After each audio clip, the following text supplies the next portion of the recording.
Hey,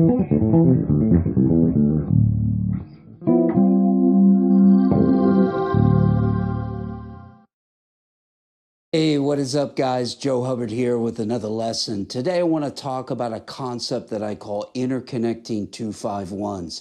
So with that in mind, grab your bass and let's get started. So this concept is based on playing lines on top of the original chord changes that are based on a different set of changes which start from the root 3, 5, and 7 over all the chords in a 2-5-1 progression. The reason this concept works is because the superimposed chords that we're using contain notes from the original chords, including both chord tones and tensions. We're going to take a closer look at this concept in a minute, but first, if you haven't checked out my 2-5-1 encyclopedia course, then just click over here for the details of how to get started, because this is where you're really going to learn a complete system for how to play over all the various 2-5-1 progressions in both major and minor key areas, and how to apply it over jazz standards immediately. Okay, so what we want to start off with is a 2-bar 2-5-1 pattern in the key of B flat, starting from the root. Now, what you're going to notice is how natural it is to flow from root to root with every chord in this progression.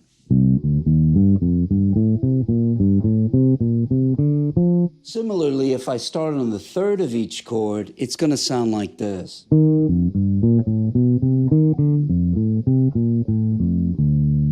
From the fifth,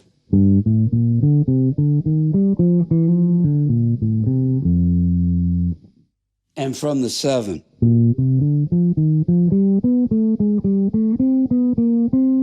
Now, to really be in sync with what I'm talking about in this lesson, it would really be a good idea for you to download the accompanying PDF. Yes, it costs a little bit of money, but it's only £7.50, which is just under 10 bucks. And what you'll get on the PDF that I won't cover in this video is how to do all of this with the minor 2-5-1s. So just click over here, go to the page on my website, scroll down to the bottom of the page, and make sure that you download this PDF before moving on. Okay, so now that you've got the PDF in front of you, let's take a listen to how this would sound in context.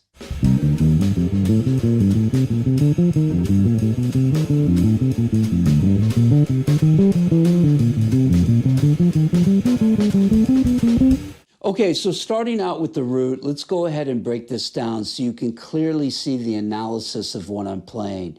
We're starting off with line 1, where we're playing the root as our starting note for every chord. So we've got a C minor 7, F7 to B flat major 7. You'll notice that I'm predominantly kind of sticking to this root 2, 3, 5 pattern with a few variations throughout. So over the C minor 7, I go root 2, flat 3, 5. Over the F7, I go root 2, 3, 5. And then over the B flat major 7, I go root 6, 7, 9. And then root 2, 3, 5. Putting that together.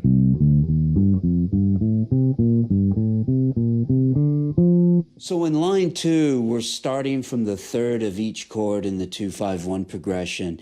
So if I start off on C minor 7, I'm going to have flat 3 going down to 11, then to 5, and then to flat 7. This leads me down by 1/2 step into the 3 of the F7. So I've got 3, sharp 11, 5, and then flat 7. And then over the B flat major 7, I've got the 3, 5, 7, and 9, and then the root 7, 5, and 3. Putting that all together, this is what I've got. In line 3, what we're doing is we're starting on the 5th of each chord. So what I've got here is the 5, 6, flat 7, and 9 of the C minor 7. And then I've got the 5, 6, flat 7, 9 of the F7. And then I'm going the 5, and then the sharp 4 back to the 5, 3, root, 7, going up to the 9 and then down to the 5. So if I put that together, I have this. In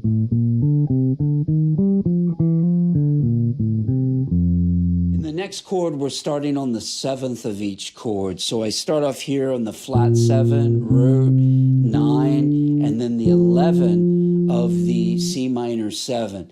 Then I go to the flat 7, root, 9, and the sharp 11 of the F7.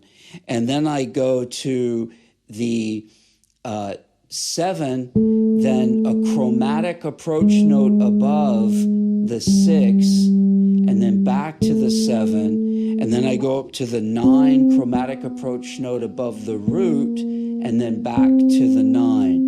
Putting that together, I've got this.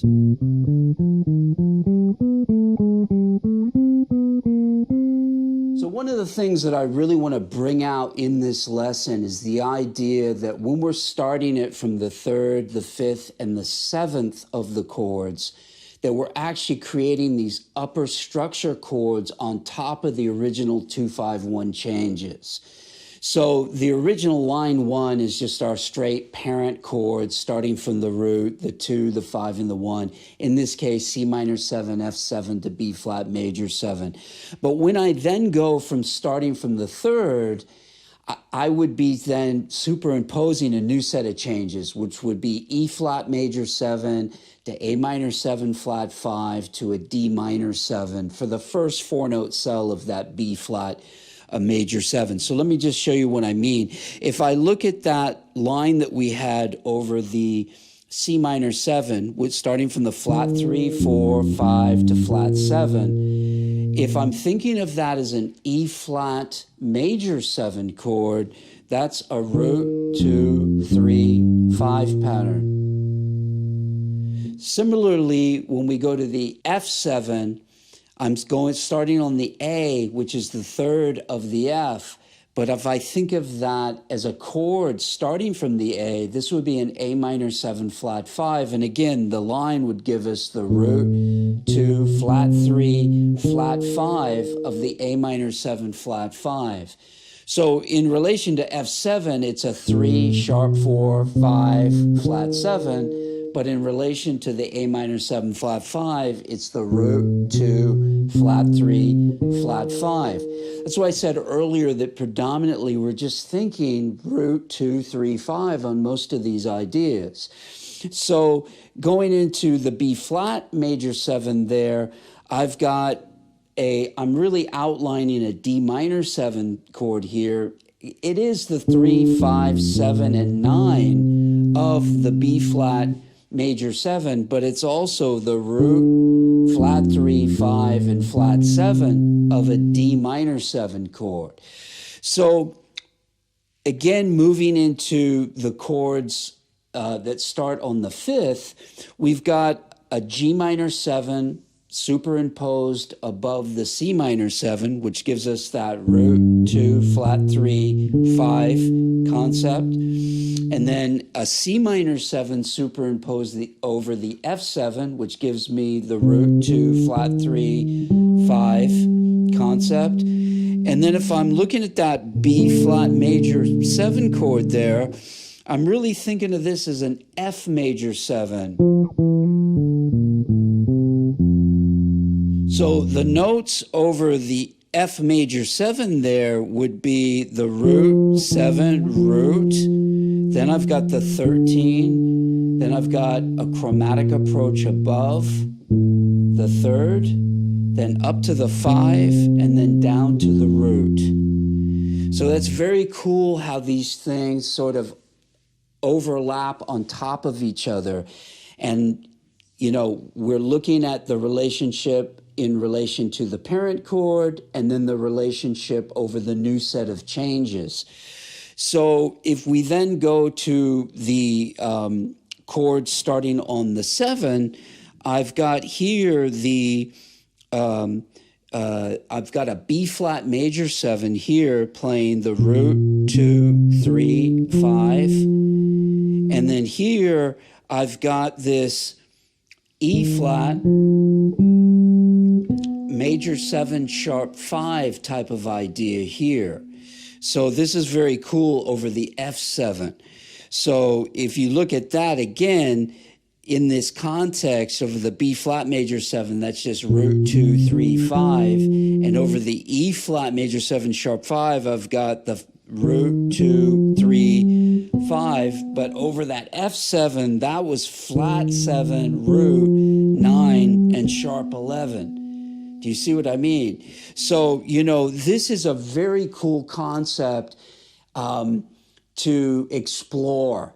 And what it really does is it starts to get you really totally familiar with how to sort of manipulate different changes. And also when you're playing, you're able to think of a new set of changes. Again, these aren't substitutions, because the original changes are still there. I'm still playing over the 2, 5, 1. So the piano player, the guitar player, he's not changing what he's playing. He's still playing those original changes. But what I'm choosing to play is different over the top. It really does relate back to the parent chord, but it's a very cool way of looking at it once you kind of get through it. So what I want you to do is take this, you know, start running with this, work this out in every key. You got to always do things in every key. Once you start doing that in every key, you're going to really start becoming familiar and start thinking about it in both ways. You got everything outlined in the PDF, so time to go get busy. I can't stress enough the concept of setting realistic goals while constantly reaching for higher accomplishments. But remember, no one becomes an expert overnight. Each goal that you take on should be framed within a realistic time period. When things start to wear you down a bit, what I want you to do is remember these wise words. The control of our being is not unlike the combination of a safe. One turn of the knob rarely unlocks it, but rather each advance and retreat are steps towards one's final achievement. Until next time, practice smart, work hard, and play creatively.